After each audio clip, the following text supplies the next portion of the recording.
bonsoir, j'espère que vous allez bien et que vous êtes préparés à chanter avec nous.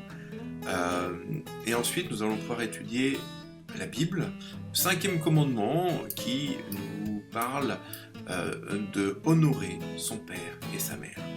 Voilà, eh bien passez un bon moment avec nous et au plaisir d'être avec vous encore ce soir en ce mardi. À bientôt.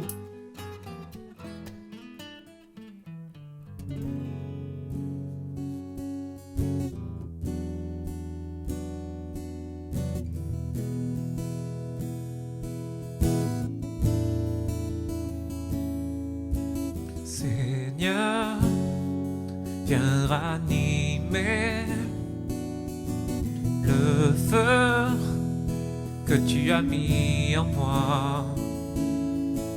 Toi seul peux m'éclairer. Viens, Seigneur, m'ouvrir les yeux. Oh, manifeste ta présence et convainc-moi de ta puissance. Revêt-moi de ta sainteté, surprends-moi par ta beauté. Manifeste ta présence et convainc-moi de ta puissance. Revêt-moi de ta sainteté, surprends-moi par ta majesté.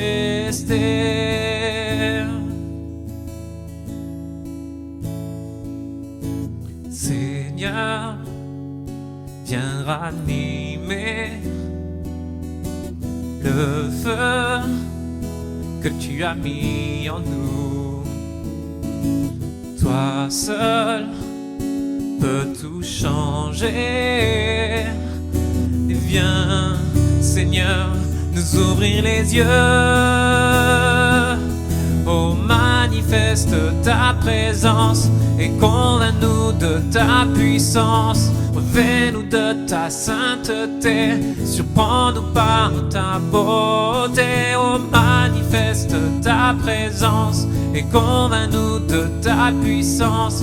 Revêt-nous de ta sainteté, surprends-nous par ta beauté. Oh, manifeste ta présence et convainc-nous de ta puissance. Revêt-nous de ta sainteté, surprends-nous par ta beauté. Oh, manifeste ta présence et convainc-nous de ta puissance. Revêt-nous de ta sainteté, surprends-nous par ta majesté.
Bonsoir, je suis heureux de vous retrouver ce soir pour poursuivre ces moments de partage autour de ce thème, les 10 paroles, les 10 commandements, le décalogue. Nous avons déjà partagé sur les 4 premières paroles. Ces 4 premières paroles correspondent à notre relation avec Dieu et ce soir nous débutons la 5e parole qui correspond, et les autres paroles qui suivent correspondent à notre relation avec notre prochain. Nous avons été créés par Dieu pour être des créatures de relation, dans le relationnel, relation avec Dieu et relation avec notre entourage, avec notre prochain. La parole, la 5e parole, donc, ce soir, nous la retrouvons dans le livre de l'Exode, au chapitre 20, verset 12, mais également dans le livre du Deutéronome, au chapitre 5, verset 16. Une différence, et je le rappelle, Exode correspond à l'alliance, les paroles qui ont été données à Moïse pour le peuple, alors qu'il venait tout juste d'être libéré de l'esclavage de Pharaon.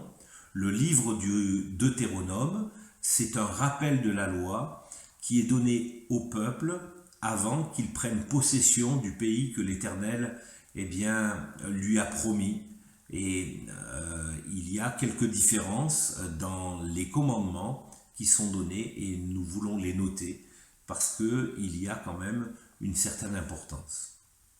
Donc, dans Exode chapitre 20, verset 12, il est écrit « Honore ton père et ta mère, afin que tes jours se prolongent dans le pays que l'Éternel ton Dieu te donne. » Donc nous voyons ici, après la relation que nous devons établir avec Dieu, une relation qui est tournée vers les autres, et il y a une priorité envers ceux qui sont les plus proches de nous, et notamment nos parents, et il est précisé « ton père et ta mère en tout premier lieu ». Voyons maintenant dans le livre du Deutéronome, au chapitre 5, verset 16, et il y a une nuance.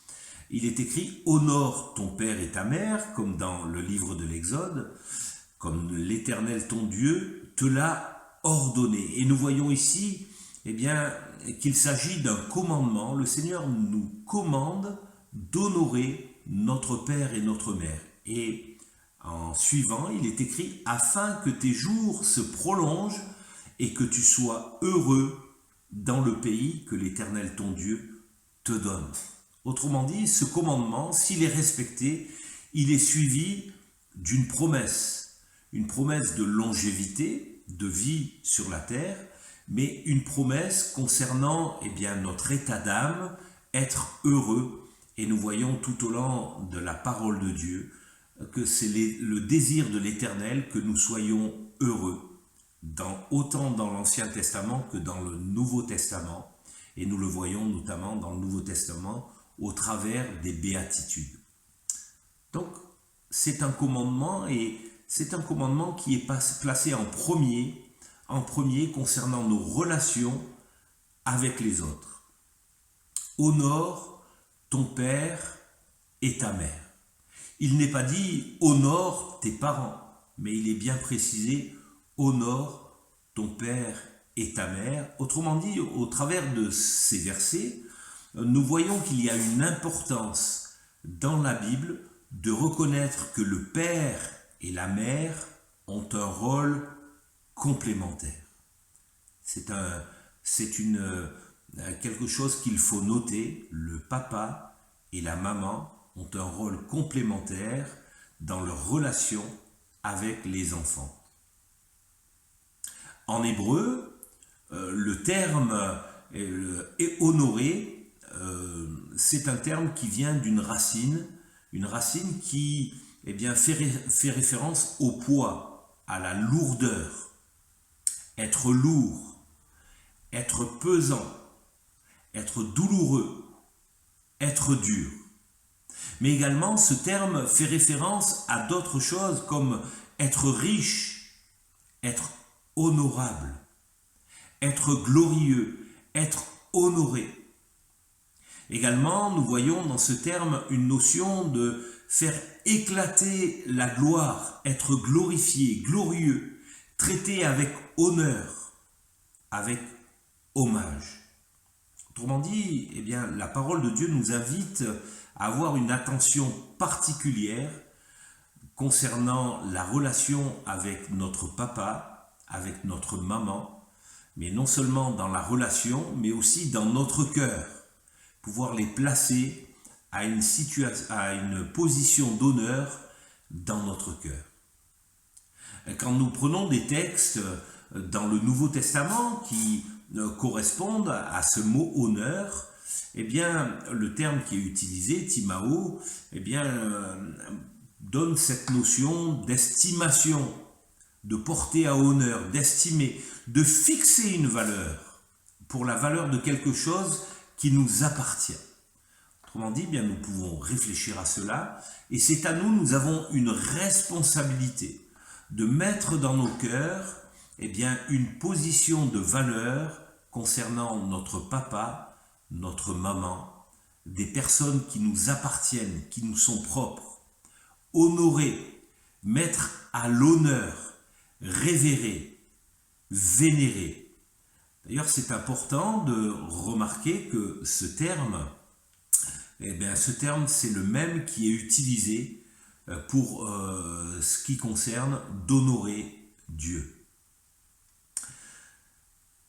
Avoir cette relation de cœur et cette relation aussi physique avec les parents, nous amène à réfléchir.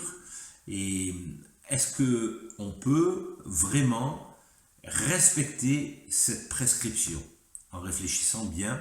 Dans certaines circonstances, il est difficile de pouvoir imaginer ce respect. Il peut y avoir dans des familles des conflits de génération. Des questions se posent lorsque les parents ne sont pas dignes d'être parents, lorsqu'ils agissent avec violence, lorsqu'il y a des conflits, lorsqu'il y a des problèmes d'inceste.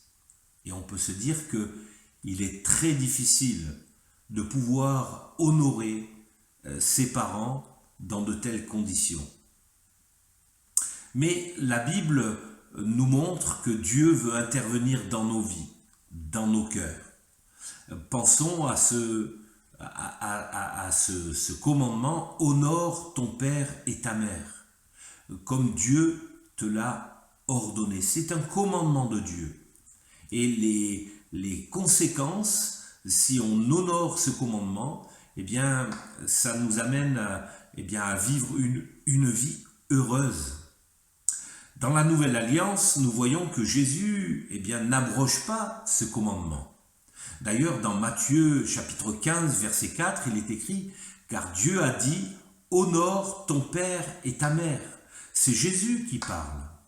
Mais également, nous voyons l'apôtre Paul dans Éphésiens chapitre 6, versets 2 et 3, « Honore ton père et ta mère », c'est le premier commandement avec une promesse, afin que tu sois heureux et que tu vives longtemps sur cette terre.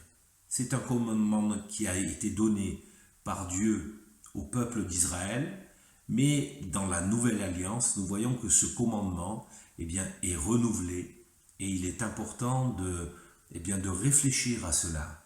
Honore ton père et ta mère. Peut-être que c'est difficile dans certains cas, dans certaines circonstances, des circonstances de la vie, des conflits entre les parents, les enfants. Mais pourtant, c'est un commandement de Dieu et Dieu nous invite vraiment à honorer. Honorer. Refuser d'honorer, il peut y avoir des conséquences. Et la Bible le montre. Dans Exode, chapitre 21, verset 15, il est écrit « Celui qui frappera son père ou sa mère sera puni de mort. » Ne pas respecter ce commandement a des conséquences. Plus loin, 2 versets plus loin, dans Exode chapitre 21, verset 17, il est écrit « Celui qui maudira son père ou sa mère sera puni de mort. » Le livre du Lévitique également nous dit, chapitre 20, verset 9, « Si un homme quelconque, ça veut dire que ça concerne tout le monde, si un homme quelconque maudit son père ou sa mère, il sera puni de mort. Il a maudit son père ou sa mère, son sang retombera sur lui. » Plus loin, dans le livre des Proverbes, au chapitre 20, verset 20, il est écrit « Si quelqu'un maudit son père et sa mère, sa lampe s'éteindra au milieu des ténèbres. » Nous pouvons réfléchir à ce verset alors que Jésus est la lumière du monde et il a pu dire à ses disciples « Vous êtes la lumière du monde. » Et nous sommes là pour éclairer autour de nous, pour faire du bien, pour apporter la bénédiction de Jésus-Christ autour de nous. Et pourtant, le Seigneur nous met en garde si nous ne respectons pas notamment ce commandement qui nous invite à honorer notre père ou notre mère, quelles que soient les circonstances de vie, notre lampe peut s'éteindre. Matthieu 15, 4, Jésus a dit « Car Dieu a dit, honore ton père et ta mère, et celui qui maudira son père ou sa mère sera puni de mort. » Voyons que Jésus n'abroge pas ce commandement et nous sommes invités à honorer notre papa, notre maman. La Bible nous montre que nous n'avons pas à faire de préférence entre notre père et notre mère. Dans le livre de l'Exode, au chapitre 20, verset 12, il est écrit « Honore ton père et ta mère ». Et il est intéressant de remarquer dans le livre du Lévitique, au chapitre 19, verset 3, l'ordre est inversé. « Chacun de vous respectera sa mère et son père et observera mes sabbats. Je suis l'Éternel, votre Dieu. » Donc nous sommes invités à honorer autant notre papa que notre maman de la même manière, et nous sommes invités à honorer autant notre maman que notre papa. C'est un commandement qui nous vient de l'Éternel. Regardons, puisqu'il est question de relation avec les autres, avec notre prochain, et dans ce premier commandement correspondant à nos relations avec notre prochain, regardons et faisons un parallèle avec notre relation avec Dieu. Dieu est créateur. D'ailleurs, il se présente comme cela dans la parole de Dieu et nous voulons le reconnaître. Il a créé la vie, tout simplement. Mais si nous regardons bien, oui, Dieu nous a donné la vie, mais la vie est venue, et si nous sommes vivants aujourd'hui, c'est parce que notre papa et notre maman ont une relation ensemble. Et si nous sommes vivants, quelles que soient les circonstances, peut-être que ça a été des circonstances heureuses ou peut-être malheureuses. On veut penser peut-être à quelqu'un qui est issu d'un viol, et c'est très difficile d'imaginer que la relation peut être comme cela, avec le sens dans notre cœur d'honorer notre Père et notre Mère. Pourtant, Dieu nous a donné la vie, et si nous sommes en vie, c'est parce que notre papa, notre maman nous ont donné la vie. Il est le seul vrai Dieu, il est exclusif. Et également, nous avons des parents qui sont seuls nos parents. Nous pouvons essayer, peut-être de changer de nom, de nous éloigner, mais rien ne fera que ça empêche, que ça soit nos parents. Je peux changer mon visage, je peux enlever mon sang et mettre par un autre sang. Toujours est-il, mes parents, mon papa et ma maman, seront toujours mes parents. On ne peut pas les remplacer. Comme on ne peut pas remplacer Dieu. On ne peut pas mettre une image taillée ou une idole à la place de Dieu. Dieu est Dieu. Il est le seul vrai Dieu. Nos parents, ce sont nos seuls parents tout simplement. On ne peut pas parler en mal de Dieu. Nous sommes mis en garde et nous l'avons vu. Tu ne prendras pas le nom de ton Dieu en vain. Et dans ce commandement, honore ton père et ta mère, nous sommes invités à respecter de la même manière nos parents, en ne parlant pas en mal de nos parents. Il nous appelle à sanctifier du temps pour lui, passer du temps avec lui. Et nous sommes invités à prendre du temps, à passer du temps avec nos parents. Cela fait partie de cette notion d'honorer. Lorsque nous passons du temps avec Dieu, nous honorons Dieu. Lorsque nous passons du temps avec nos parents, nous honorons nos parents. Cela nous amène à parler de respect. Nous respectons Dieu et nous sommes invités à respecter nos parents qui sont également des créatures de Dieu. Ça nous amène aussi à la crainte. Nous avons la crainte de Dieu et il faut avoir la crainte de nos parents.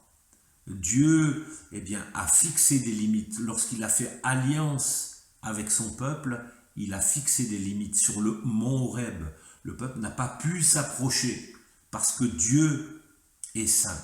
Et il y a des limites à avoir par rapport à nos parents. Et quelques notions nous sont données dans la parole de Dieu. Dans Lévitique chapitre 19 verset 3, il est écrit « Chacun de vous respectera sa mère et son père et observera mes sabbats. Je suis l'Éternel, votre Dieu. » Respectez les parents. Respectez avec des limites. Notre papa, notre maman, n'a pas la même position dans notre cœur et ne doit pas avoir la même position dans notre cœur que nos amis. Ils sont placés en premier. C'est important quand même de voir ce commandement. Il est placé juste après les commandements qui concernent notre relation avec Dieu. Il y a une priorité et donc il y a des limites dans notre relation avec nos parents, des limites en ce qui concerne l'honneur, le respect, la crainte de nos parents. Alors, réfléchissons, si la relation est brisée, les circonstances de la vie peuvent faire que la relation est difficile et brisée et coupée avec nos parents. Et humainement parlant, ça peut être compréhensible. Mais réfléchissons un moment. Notre relation avec Dieu était impossible à cause de notre péché. Mais Dieu a voulu que nous soyons réconciliés avec lui-même. De nous-mêmes, nous étions incapables de renouer cette relation. Mais Dieu a tout accompli pour que cette relation soit renouée. il a donné son Fils, Jésus-Christ, qui est venu mourir sur une croix, afin que nous soyons réconciliés avec Dieu le Père. C'est un acte d'amour. Jésus a pu dire à Nicodème, car Dieu a tant aimé le monde, qu'il a donné son Fils, afin que quiconque croit en lui ne périsse pas, mais qu'il ait la vie éternelle. Et Jésus-Christ nous a réconciliés en faisant couler son sang sur la croix avec Dieu notre Père. C'est pourquoi aujourd'hui, nous pouvons nous adresser à Dieu en disant notre Père. Alors que nous étions ennemis de Dieu, nous sommes réconciliés avec Dieu.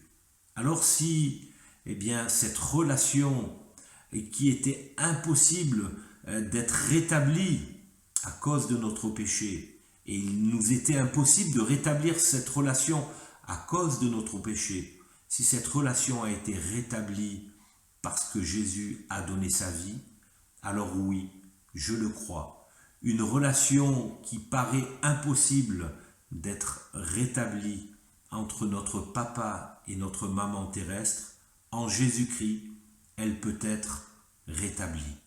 Et je vous invite à écouter maintenant la lecture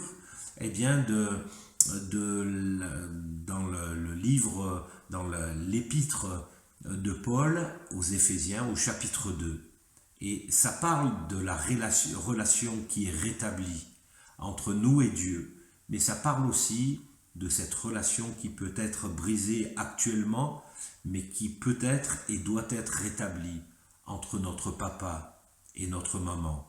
Et si nous obéissons à la parole de Dieu, si nous laissons Jésus-Christ, parce que c'est en lui que les relations peuvent être rétablies, si nous obéissons à cela, notre vie sera prolongée non seulement sur la terre, mais également dans l'éternité, mais également nous serons heureux autant sur la terre que dans l'éternité. Lisons ensemble Éphésiens 2.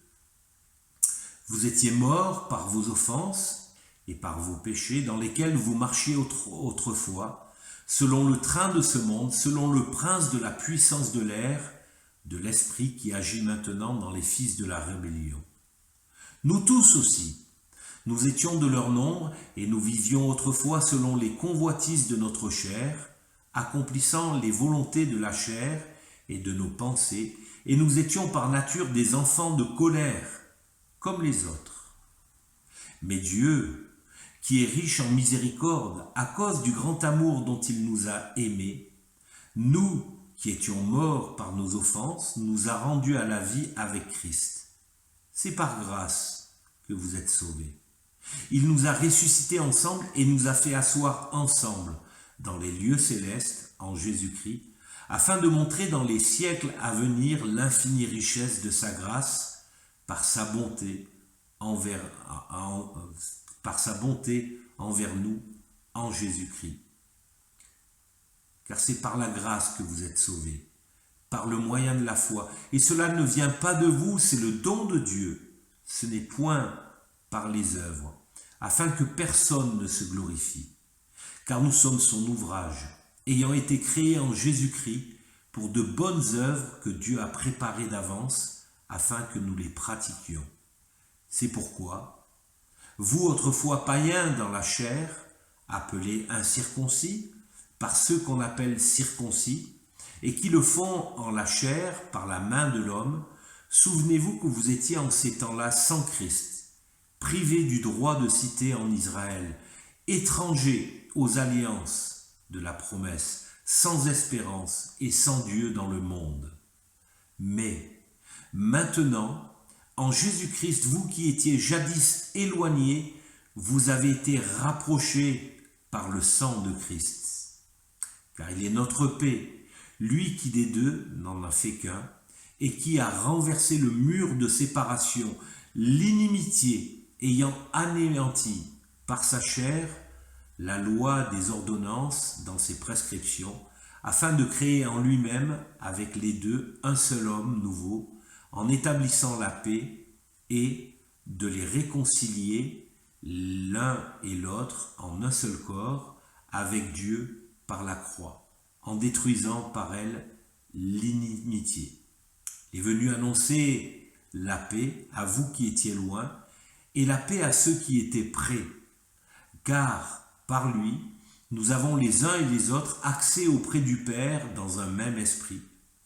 Ainsi donc, vous n'êtes plus des étrangers ni des gens du dehors, mais vous êtes concitoyens des saints, gens de la maison de Dieu.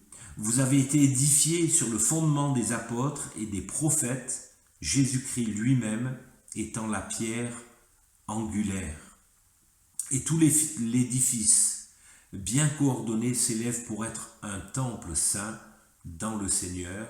En lui, vous êtes aussi édifiés pour être une habitation de Dieu en esprit. Nous voyons dans ce texte le désir de Dieu, d'unité. Là, il est question du peuple d'Israël avec l'Église de Jésus-Christ. Et Dieu va unir ces deux éléments.